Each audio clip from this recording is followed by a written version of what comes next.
नमस्कार दोस्तों, स्वागत है आप सभी का फिर से हमारे इस YouTube चैनल अचूक प्राचीन टोटके में। दोस्तों, आज हम आपको बताने जा रहे हैं जब आप हनुमान जी की सेवा करते हैं तो आपको कौन कौन से ऐसे संकेत दिखाई देते हैं जिनसे आप ये जान सकते हैं कि हनुमान जी आपके साथ है और आपकी सेवा से प्रसन्न है। देखिए, जो भी हनुमान जी की सेवा करते हैं उन लोगों के लिए स्पेशल यह वीडियो है, तो ध्यान से इस वीडियो को सुनना और पूरा देखें। जो हनुमान जी के सेवक होते हैं, पहली बात तो यह है कि जो भी उन्हें अनुभव होते हैं या जो भी हनुमान जी के उन्हें संकेत देते हैं वो सब निर्भर करता है उनके नियमों पर। अगर आप ये सोचते हैं कि हनुमान जी की आप मंगलवार को या शनिवार को आप पूजा करते हैं, बाकी दिन आप तामसिक चीज़ों का सेवन करें, मांस मदिरा का सेवन करें, तो ऐसा बिल्कुल भी नहीं होगा कि आपको संकेत दे हनुमान जी और आपको स्वप्न के माध्यम से या फिर साक्षात्कार आपको हो। तो हनुमान जी के जो सेवक होते हैं उनके लिए सबसे महत्वपूर्ण बात यह होती है कि वो उन नियमों का पालन करें। दूसरी बात यह कि हनुमान जी की जब आप सेवा करते हैं तो ऐसा नहीं है कि आपने 2 दिन सेवा करी, 10 दिन सेवा करी और आपको हनुमान जी के दर्शन हो गए। हमने भोलेनाथ की साधना के बाद एक साधना की थी गुरु गोरखनाथ महाराज जी की और गोगा जानवीर की, 11 दिन की साधना थी वो। उसके अनुभव आपको हमने बताए थे। साथ ही हमारे जो साइवक देवता में बालाजी महाराज से जब हम कार्य लेते हैं तो जब बहुत ज़्यादा भीड़ बढ़ती है तब हम इनका आह्वान करते हैं, क्योंकि बालाजी महाराज जो है वो एक तो शुद्ध और पवित्र देवता है और दूसरी बात यह कि ऐसा संकट जो न आ रहा हो, जो वचनों में बंद कर भेजा गया हो, उसको निकालने के लिए, उसका बंधन करने के लिए बालाजी महाराज का हम आह्वान करते हैं, क्योंकि बालाजी महाराज अपने आप में बहुत बड़ी शक्ति के मालिक है। शनिवार और मंगलवार के दिन बालाजी की हम सेवा करते हैं, बाकी दिन हम भोलेनाथ की सेवा करते हैं। आप जानते हैं बाबा भोलेनाथ के हम सेवक हैं और जब भी हम मंदिर जाते हैं तो बालाजी के, क्योंकि हम कई बार आपको बताते हैं कि अगर आप कुछ भी ना कर पाओ तो एक कलावा लो, उसमें 11 गांठें राम नाम की बांधो या 21 गांठें राम नाम की बांधो या 51 गांठें या 108 गांठें आप श्री राम नाम की आप बांधो और बालाजी महाराज की जो मंदिर में मूर्ति हो, जो सिंदूर मूर्ति हो, उस पर आप चढ़ा दें तो बालाजी महाराज बहुत ज़्यादा प्रसन्न होते हैं। हनुमान जी महाराज बहुत ज़्यादा प्रसन्न होते हैं, आपके तमाम संकटों को काटते हैं। अधिकतर जिन पर कृपा होती है बालाजी महाराज की, खास तौर पर उन लोगों को जो बालाजी महाराज से कार्य लेते हैं, यानी कि बालाजी महाराज से विनती करके उनके कार्य लेते हैं, क्योंकि वह किसी के अधीन नहीं है।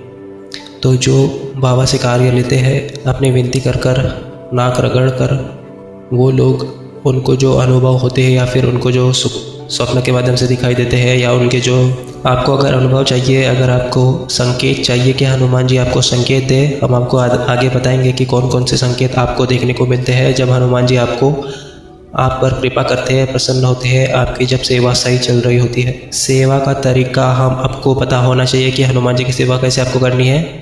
श्री बालाजी जब आप जाते हैं मेहंदीपुर बालाजी, तो वहाँ पर बहुत सारे लोग आपको मिलेंगे जो आपको सेवा बता देंगे कि कैसी सेवा आपको करनी चाहिए। बालाजी की, प्रेतराज सरकार की, भैरव बाबा की, माता काली की कैसा सेवा करनी चाहिए, क्या भोग आपको देना चाहिए, किन किन नियमों का आपको पालन करना चाहिए। बालाजी में जो हनुमान जी के दूत होते हैं वो कार्य करते हैं। जब आप हनुमान जी की सेवा करते रहते हैं तो सबसे पहले हनुमान जी स्वयं नहीं आते हैं, उनके गण, उनके दूत आते हैं, क्योंकि हनुमान जी स्वयं भगवान श्री राम नाम में लीन रहते हैं। ऐसा नहीं रहता कि हमेशा वो लीन रहते हैं, वो गद्दी भी लगाते हैं, दरबार भी लगाते हैं और न्याय भी करते हैं। हनुमान जी अधिकतर श्री राम नाम में लीन रहते हैं, उनके जो गण, उनके जो सेवक होते हैं वही कार्य करते हैं। तो जब हनुमान जी की आप सेवा शुरू करते हैं, जिस घर पे भी हनुमान जी की सेवा होती है, तो पहली बात तो नियमों का पालन होना चाहिए, तामसिक चीज़ों का बिल्कुल भी परहेज होना चाहिए। अगर आप शुद्ध रूप से हनुमान जी की सेवा करते हैं तो लहसुन प्याज तक का आपको छोड़नी होती है। कोई बड़ी बात नहीं होती, शुरुआत में थोड़ी सी दिक्कत होती है, उसके बाद नहीं होती, क्योंकि अगर आप बालाजी में हनुमान रहना चाहते हैं और आप चाहते हैं कि बालाजी में रम जाओ, बाबा को प्राप्त करना चाहते हो, तो आपको संसार को छोड़ना होगा। तो जब आप उनकी सेवा उठाते हैं तो वो आप पर कृपा करते हैं, जब आप उनके लिए कुछ छोड़ते हैं तो वो आपको कभी ज़िंदगी में नहीं छोड़ते। और वही दरबार, जो बालाजी में दरबार स्थित है जहाँ पर लोगों के संकट कटना शुरू होते हैं, फिर वही दरबार, वही दूत आपके जो घर का मंदिर होता है वहाँ पर भी विराजमान हो जाते हैं और साथ में संकटों को काटते हैं।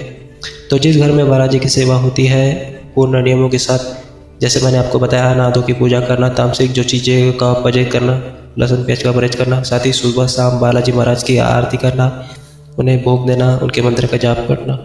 वहाँ पर जो बालाजी महाराज के दूत साक्षात विद्यमान होते हैं और बालाजी महाराज का अंश भी वहाँ पर विद्यमान होता है और बालाजी महाराज के भगत। तो इसलिए बालाजी महाराज के नियमों का पालन करना बहुत ज़रूरी है। जब भी आप बालाजी महाराज की सेवा करते हैं या अन्य किसी देवी या देवताओं की सेवा करते हैं तो वो आपको जोड़ते हैं। वो सबसे बड़ा माध्यम होता है, वो होते हैं सपने। सपने के माध्यम से ही सबसे पहले आपको संकेत मिलते हैं। ध्यान रखना, बड़े से बड़े सिद्ध हो या साधक हो, कोई भगत हो, सबसे पहला संकेत उन्हें सपने के माध्यम से मिलता है। डायरेक्ट कभी आपने ना तो सुना होगा ना हम ऐसा होता है कि आपको साक्षात्कार एक बार हो गया। आपको सपने के माध्यम से ही संकेत देवता देते हैं, पहली बात। उसके बाद धीरे धीरे जैसे जैसे आप उनकी सेवा में आगे बढ़ते चले जाते हैं वैसे वैसे संकेत आपके बढ़ते चले जाते हैं। वही संकेत आपके जीवन में फिर आपको दिखाई देते हैं। तो पहला संकेत होता है वो होता है सपने के माध्यम से बहुत सारे बंदरों का दिखाई देना। आपको सपने में ऐसा दिखाई देगा कि कोई बंदर आपके पास बैठा हुआ है या फिर आपके साथ खाना खा रहा है और ये आपके सिर पर हाथ फेर रहा है। आप बंदर के चरणों में है या बंदर जो है वो आपको गुड़ चने खाते हुए दिखाई दे रहा है या आप गुड़ चने उन्हें खिला रहे हैं। यानी इस सपने में अलग अलग तरीके से बंदरों का दिखाई देना, यह संकेत है हनुमान जी की कृपा का। दूसरा संकेत होता है स्वप्न में आपको राम नाम सुनाई देना।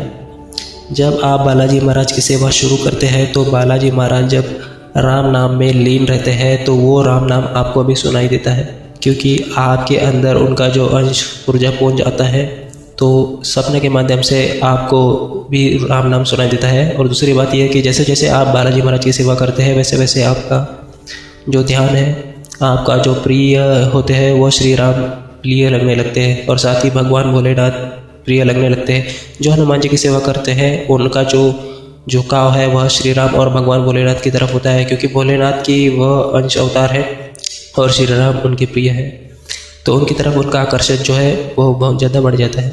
सपने के माध्यम से आपको शिवलिंग दिखाई देना या फिर आपको इस तरीके से दिखाई देना कि भगवान शिव जो है वो आप पर कृपा कर रहे हैं, भगवान शिव की जगह से गंगा बह रही है और आपके ऊपर गिर रही है। इस तरीके के संकेत भी आपको हनुमान जी की कृपा के संकेत होते हैं। स्वप्न में आपको घंटियों की आवाज़ दिखाई देना, सुनाई देना, ऐसा लगना कि जैसे बहुत सारी घंटियाँ एक साथ बज रही हैं, तो यह सभी संकेत होते हैं हनुमान जी की कृपा के। साथ ही बालाजी महाराज की सिद्ध मूर्ति का दिखाई देना, जैसे मेहंदीपुर बालाजी में बालाजी महाराज की सिद्ध मूर्ति है, साथ ही जो स्वयं प्रकट हुई थी, साथ ही मगधज बालाजी है और भी बालाजी महाराज के जो है सिद्ध पीठ स्थान है, वो मूर्तियाँ जब आपको दिखाई दे तो यह संकेत बालाजी महाराज की कृपा का ही संकेत होता है। और यह सबसे बड़ा संकेत होता है बहुत बड़ी ज्योति का दिखाई देना। जैसे दीपक की ज्योति होती है तो वो ज्योति आपको बहुत बड़ी दिखाई देती है। तो दोस्तों, हम उम्मीद करते हैं आपको हमारी आज की वीडियो की जानकारी पसंद आई होगी। अगर वीडियो अच्छी लगी तो वीडियो को लाइक करें और चैनल को सब्सक्राइब करें। आज के लिए इतना ही, धन्यवाद।